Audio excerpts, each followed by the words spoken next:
بسم الله الرحمن الرحيم. أمر وستان وكو أنجمني هريري كومال إسلامي لقر كان داني الاستجمار ستون وتسار ما مستا مروان قلالي وكاك ما مستا ناصح ملا فتح الله با ياوري أنجمني هرير تيمة كمان بيك هاد بلا سمبراني هاوكاري براني خليفان وأنجمني سركرداتي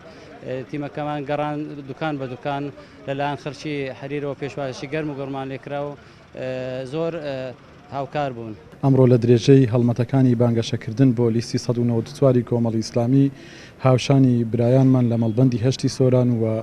هەردوو ئەنجومەنی خەلیفانی کۆمەڵی ئیسلامی و ئەنجومەنی هەریری کۆمەڵی ئیسلامی لەگەڵ برای بەڕێزم مامۆستا مەڕوان گەڵاڵی کاندیدی ژمارە 2 هەستاین بە بەسەرکردنەوەی شارۆچکەی هەریر هەڵمەتی گەڕان بەناو شارۆچکەی هەریرمان دەست پێ کرد. سپاس بۆخوا هاوڵاتیان بە شێوەیەکی گشتی بەدەمەوتونێکی باشیان هەبووە. ئێمە لێرەوە سپاسی هاوڵاتیانی شارۆچکەی هەریرەکەین، خوای گەورە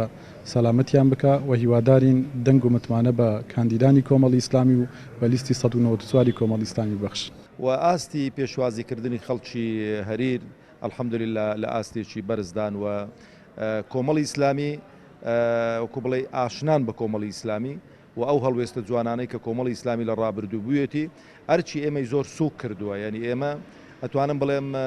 ئەوان کێمە سەلامیان لێ دەکەین ئەوان هەڵوێستەکانی کۆمەڵی ئیسلامی بەبیر ئێمە دێننەوە و مەسپاسی ئەو وەفایان دەکەین و خوازیاریشم متمانە بە لستی 1994 کۆمەڵی ئیسلامی بوو.